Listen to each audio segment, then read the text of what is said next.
अगर आप भी लेना चाहते हैं देश दुनिया की तमाम जानकारी तो आज ही सब्सक्राइब करें हमारे चैनल को।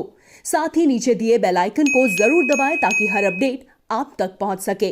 नमस्कार, प्रभासाक्षी न्यूज़ नेटवर्क पर आप सभी का स्वागत है। सुप्रीम कोर्ट ने अपने एक ऐतिहासिक और महत्वपूर्ण फैसले में शाहीन बाग के आंदोलनकारियों को दिया है करारा झटका। सुप्रीम कोर्ट ने साफ साफ कहा है कि सार्वजनिक स्थलों पर अनिश्चितकालीन समय तक कब्जा नहीं किया जा सकता।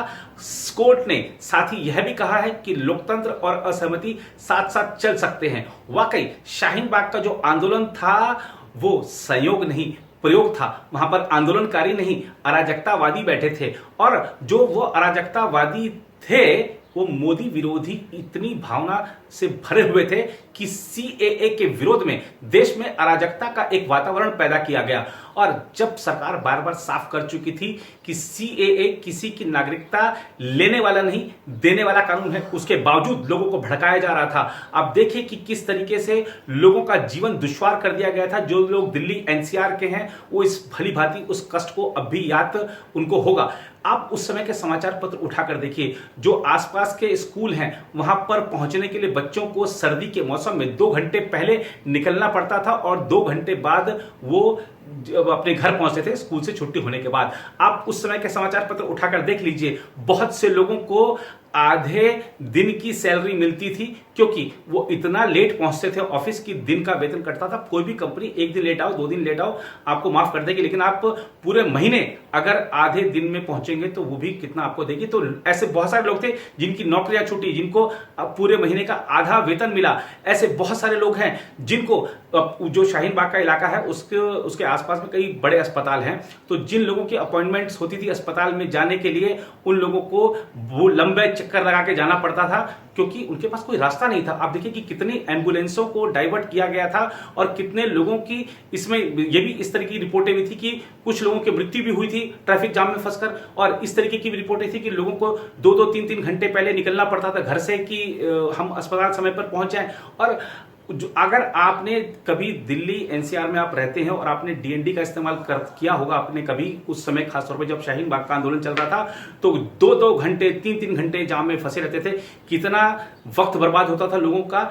हर व्यक्ति पीड़ित था, प्रताड़ित था इन शाहीन बाग के आंदोलनकारियों की वजह से। और आप देखिए कि किस तरीके से चुनाव में, दिल्ली चुनाव में इनको भुनाया गया, उसके बाद दिल्ली में दंगे हुए। तो ये सब जो कुछ था देश विरोधी एक साजिश थी, सरकार विरोधी तो साजिश थी ही। और इस साजिश का जो भंडाफोड़ भी हुआ था, कई जो शाहीन बाग के आंदोलनकारी थे उन्हीं के कई सारे ऐसे वीडियो वायरल हुए थे कि 500-500 रुपए लेके हम बैठते हैं दिन में और मोदी विरोधी जो भी हमको कहना होता है कहते हैं। ऐसे भी कई सारे वीडियोस सामने आए थे जिसमें कि दिखता था कि ये बस हम तो यहाँ पर आते हैं कि सुबह शाम बिरयानी मिलती है बढ़िया से और मोदी विरोधी भाषण होते हैं, हम उसको एंजॉय करते हैं। कुछ जो बॉलीवुड के पिटे हुए कलाकार हैं वो आके दिन भर मोदी विरोधी भाषण देते थे। तो ऐसे बहुत सारे लोग थे जो कि इस शाहीन बाग के आंदोलन को हवा दे रहे थे। इस हवा को पहले ही जनता समझ चुकी थी। कोरोना के कारण जब लॉकडाउन लगा देश में तो इन आंदोलनकारियों को हटाया गया था। और अब आप देखिए कि सुप्रीम कोर्ट का जो महत्वपूर्ण फैसला आया है वो एक मिसाल है। आइए आपको जरा याद दिला दें कि ये जो आंदोलनकारी जब बैठे थे तो किस तरीके से इन्होंने देश को, खासतौर पर दिल्ली एनसीआर को परेशान किया था। ये दिखाते हैं आपको। उससे पहले आपको दिखाते हैं कि सुप्रीम कोर्ट का जो फैसला आया है वो क्या है। उच्चतम न्यायालय ने बुधवार को कहा कि विरोध प्रदर्शन के लिए शाहीन बाग जैसे सार्वजनिक स्थलों पर कब्जा करना स्वीकार्य नहीं है और इस प्रकार के स्थानों पर अनिश्चितकाल के लिए कब्जा नहीं किया जा सकता। सीएए विरोधी प्रदर्शनों के खिलाफ दायर याचिका पर शीर्ष अदालत ने यह फैसला सुनाया। इन प्रदर्शनों के कारण कई महीने तक राष्ट्रीय राजधानी के शाहीन बाग इलाके में एक सड़क बाधित हो गई थी। न्यायमूर्ति एसके कौल की अगुवाई वाली पीठ ने कहा कि सार्वजनिक स्थानों पर अनिश्चितकाल तक कब्जा नहीं किया जा सकता, जैसा कि शाहीन बाग में विरोध प्रदर्शन के दौरान हुआ था। पीठ ने साथ ही कहा कि शाहीन बाग इलाके से लोगों को हटाने के लिए दिल्ली पुलिस को कार्रवाई करनी चाहिए थी। उसने कहा लोकतंत्र और असहमति साथ साथ चलते हैं। उसने कहा कि प्राधिकारियों को इस प्रकार के हालात से निपटने के लिए खुद कार्रवाई करनी होगी और वे अदालतों के पीछे छिप नहीं सकते। वकील अमित साहनी ने सीएए के खिलाफ प्रदर्शन कर रहे लोगों द्वारा शाहीन बाग में सड़क बाधित किए जाने के खिलाफ याचिका दायर की थी। इसी याचिका की सुनवाई के दौरान न्यायालय ने यह फैसला सुनाया।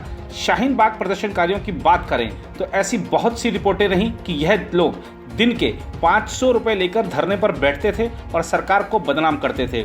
सरकार के विरोध में यह लोग 3 महीने से ज्यादा समय तक दिल्ली एनसीआर के बड़े लोगों की नाक में दम किए रहे, क्योंकि आने जाने के महत्वपूर्ण मार्ग पर इन्होंने कब्जा कर लिया था और महिलाओं को आगे रखकर अपनी राजनीति कर रहे थे। महिलाओं को आगे रखकर पुलिस कार्रवाई से बचते रहे शाहीन बाग के षड्यंत्रकारियों ने भले किसी को टाइम मैगजीन की सूची में स्थान दिला दिया हो, लेकिन देश को पीछे धकेलने का काम जिस शिद्दत के साथ इन्होंने किया वह भारत की जनता याद रखेगी। जो लोग प्रधानमंत्री नरेंद्र मोदी को 2019 के लोकसभा चुनाव में नहीं हरा पाए, उन्होंने सरकार को हिलाने और झुकाने के नए प्रयोग के तहत शाहीन बाग आंदोलन की जो रूपरेखा बनाई, उससे आम जनता सर्वाधिक प्रभावित हुई। शाहीन बाग के धरने प्रदर्शन से परेशान हो रहे लोगों की मुश्किलें सुलझाने के लिए सरकार की तरफ से स्वयं गृह मंत्री अमित शाह ने प्रस्ताव किया था कि जो लोग नागरिकता संशोधन कानून पर बात करना चाहें उनका स्वागत है। तो शाहीन बाग के कथित आंदोलनकारियों ने नया ड्रामा रच दिया था। सुप्रीम कोर्ट ने अपने मध्यस्थ भेजे तो उन्हें भी इन लोगों ने उल्टा लौटा दिया। जब कोरोना वायरस का संक्रमण तेजी से फैला और दुनिया के कई देशों में पूरी तरह लॉकडाउन हो गया, तब भी शाहीन बाग के प्रदर्शनकारी जमे हुए थे। वो तो जब भारत में लॉकडाउन लगा तब इन अराजकतावादियों को जबरन हटाया गया। पुलिस और प्रशासन इन लोगों से पूरी तरह परेशान हो चुका था। जब भी पुलिस व प्रशासन के अधिकारी इन लोगों को समझाते तो यह उनसे तीखी बहस करने पर उतर आते थे। कहा जा सकता है कि जो लोग नागरिकता धर्म ही नहीं निभा रहे थे, जो लोग अपने आसपास के लोगों की दिक्कतें ही समझने को राजी नहीं थे, जो लोग खुलेआम दूसरों के अधिकारों का अतिक्रमण करते हैं, जो लोग देश विरोधी हाथों में खेलते हैं, उन्हें तो संविधान और कानून की बात करने का अधिकार ही नहीं है। नागरिकता संशोधन कानून के नाम पर इन लोगों ने जो तमाशा किया उसे आम जनता शुरू से ही समझ रही थी, लेकिन अराजकतावादियों को शह इसलिए मिल रही थी क्योंकि कांग्रेस समेत कई दलों के नेता और कुछ कथित बुद्धिजीवी, अर्बन नक्सली और कुछ पिटे हुए बॉलीवुड कलाकार आकर इन लोगों के समर्थन में खड़े हो रहे थे। घर की महिलाओं को प्रदर्शन पर बैठाकर खुद रजाई में छिपकर टीवी पर तमाशा देखने वालों ने धर्म के नाम पर हंगामा तो बहुत किया, लेकिन इनको अपने सियासी चश्मे से मानवीयता शब्द नजर नहीं आ रहा था, जिसकी यह जमकर धज्जियां उड़ा रहे थे।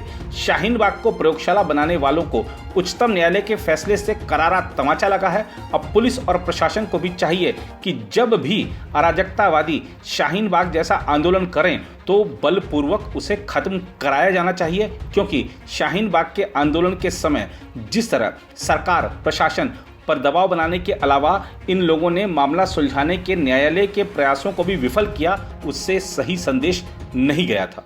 बहरहाल सुप्रीम कोर्ट के फैसले के बाद चाहे किसी भी राज्य की पुलिस हो, चाहे प्रशासन हो, एक चीज साफ हो गई है कि ऐसे अराजकतावादी जब भी बैठें, धरना प्रदर्शन करें, सड़क को बाधित करें, उन पर बलपूर्वक कार्रवाई की ही जानी चाहिए, क्योंकि सभ्य समाज में इस तरीके के अर्बन नक्सलियों के लिए कोई स्थान होना नहीं चाहिए। उनकी जो भी कानून का उल्लंघन करते हैं, जो लोग भी हैं, चाहे किसी दल के हों, किसी धर्म के हों, जो भी कानून का उल्लंघन करता है उस पर कड़ी कार्रवाई होनी ही चाहिए और कानून का डर हर नागरिक के मन में होना ही चाहिए।